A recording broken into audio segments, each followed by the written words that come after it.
Dear Patriots, before the news starts, please subscribe to our patriotic channel by clicking the subscribe button.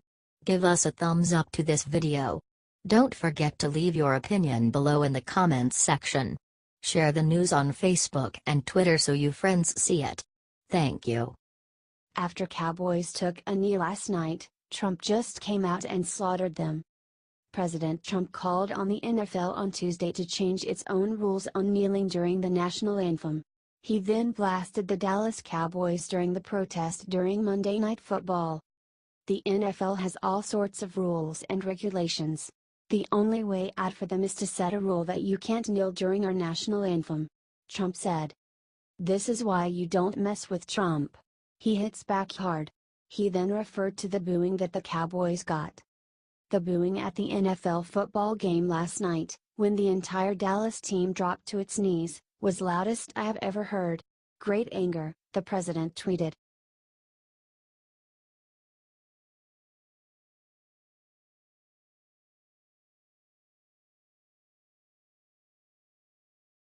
Veterans across America have heard Trump's call. Look what they just did for him. Military veterans, who sacrificed to serve our beautiful Constitution and flag, are expressing their disgust for the NFL and their protests. That's right, y'all. Here's what the people who truly matter think. The veterans of foreign wars and the American Legion have both come out and expressed their loathing for the NFL's open disrespect for our flag.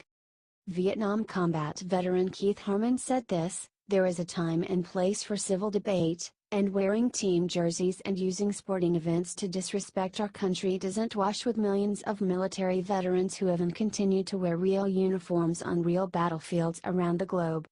We've treated NFL players as heroes for far too long. From now on, let's honor true heroes, like Harmon, and all the other men and women who have truly served." Get this, 28 teams/250 players disrespected our flag this past weekend. Are you still watching? American Legion National Commander Denise H. Rahan called the protests and the protesters misguided and ungrateful. Have they not noticed? Colin Kaepernick, the first baby to disrespect our flag, still is unsigned. I'll admit, I don't know a lot about his ability as a player, but I hear he's pretty good. But, as I understand it, he's still unsigned, and being avoided like the plague. And that's what we need to do, Patriots. Stand with our veterans. Avoid the disrespectful NFL like the plague. I know it'll be hard.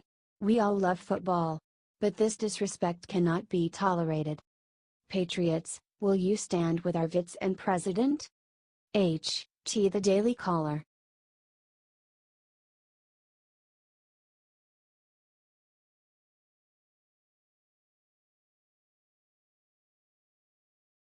In the wee hours this morning, Trump announced one thing McCain didn't want him to. Trump is not taking it easy on John McCain. After the latest Republican health care bill slipped through the cracks, President Trump has dropped this bombshell on John McCain, who refused to vote on the bill. A few of the many clips of John McCain talking about repealing and replacing Obamacare, Trump said in the tweet below.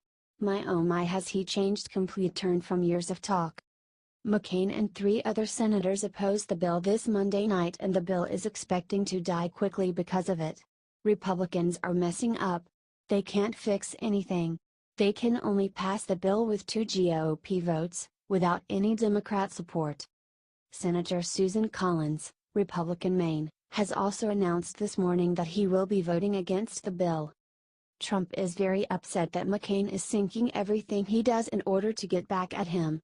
It's a sad state of affairs. Share this if you think that McCain should retire and go recover with his family.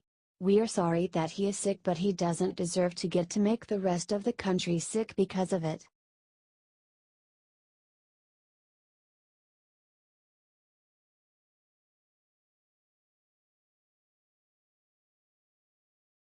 Just days after Trump's Alabama speech, Bannon showed up and did the unthinkable. It's been over a month since President Donald Trump decided to cut Bannon and all of his close allies from the White House. However, Bannon has been working overtime ever since then and finally came clashing with the president in Alabama this week. Everyone by now remembers Trump's big speech in Alabama where he went after the NFL. Technically, he was there to endorse Alabama Senate candidate Luther Strange. The problem is, not all Republicans like Strange. Steve Bannon decided to throw his weight behind Republican Judge Roy Moore. Now, this is where it gets strange. No matter what Bannon does, he will forever be attached to the name of President Trump. So, in an attempt to get votes for Moore, Bannon and Breitbart declared that a vote for the judge is a vote for President Trump. Obviously, this is very confusing and just plain incorrect. President Trump made it very clear multiple times that his man is Luther Strange. I mean heck, he tweeted about Strange before bed last night. The one advantage to them splitting the endorsement like that is you now have two pro-Trump candidates, but only one has the president's actual endorsement while the other is just using his name. Look, we have no dog in this fight personally. But, I am curious to know what you all think. Should Bannon be using Trump's name like that or is he going too far now? Share this out after you comment and answer.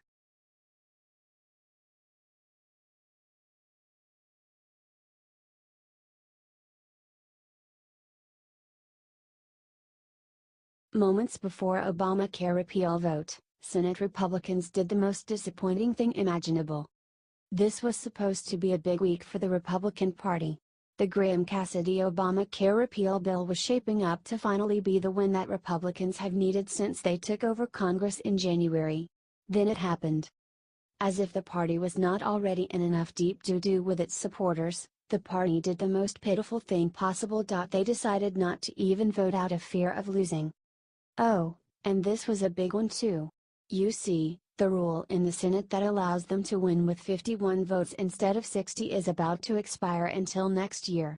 That means that after this week, they will need 8 Democrats and all Republicans just to repeal Obamacare. Of course, they try to all play coy and clever with their wording after the decision. After all, how are they supposed to explain to their constituents why they have failed every single time? For instance, Ted Cruz was one of the senators who refused to repeal Obamacare last time and he tried to spin it as progress. There's more work to be done. I mean, we don't yet have 50 votes. I think we're close and we need to continue working. It looks like Old Lion Ted is going back to his old habits. Maybe the reason that there were not 50 votes is that Ted won't vote for a bill written by anyone but himself, and his Obamacare repeal bill a few months ago was terrible. Clearly, these Washington elites care more about covering up their own asses than doing their job. That's why we need to get this spread to every Republican in America and hold them accountable for their failures.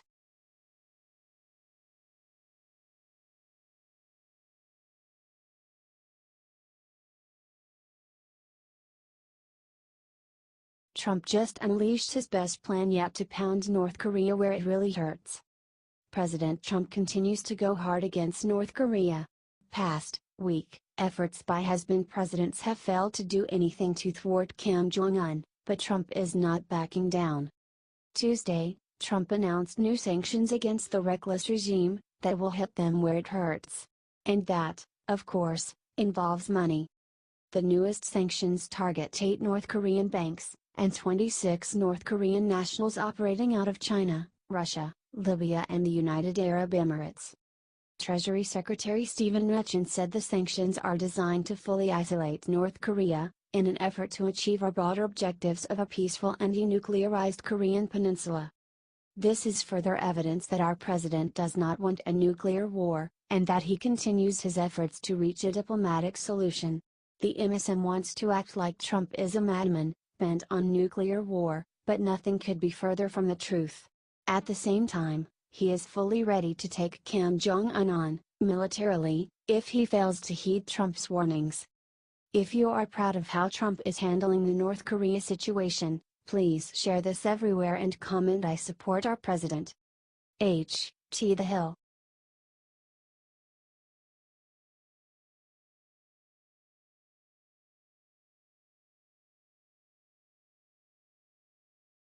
Ben Carson just revealed what he thinks about NFL protests and it instantly went viral. Many people have reacted to the National Anthem's protests. Secretary of Housing and Urban Development and former presidential candidate Ben Carson made a statement on the issue today. He followed up the comments from President Trump in Alabama. Trump said during the rally that he'd love to see one of these NFL owners, when somebody disrespects our flag, to say, "Get that son of a b off the field right now. Out. He's fired. He's fired." Ben Carson said on his Facebook that NFL Sundays used to be fun to watch and that has all changed since the protests. He wrote, "Here we are at another NFL Sunday. That used to represent a time of fun, games and unity. I hope we can return to that situation soon." He then continued by saying that even though everyone has a right to express themselves, there is a time and place for everything. Last week I saw a story about pre-adolescent players being drawn into the Take a Knee protests. Does anyone honestly believe that encouraging even our youth to believe they are victims of our society will actually help us come together? He didn't let up. "We would encourage them and all Americans to utilize their influence to truly draw people together and not be manipulated into doing the opposite under the guise of unity." Share this if you agree with Ben Carson 100% and wish that the NFL would get back to playing games and not protesting. Thanks for reading.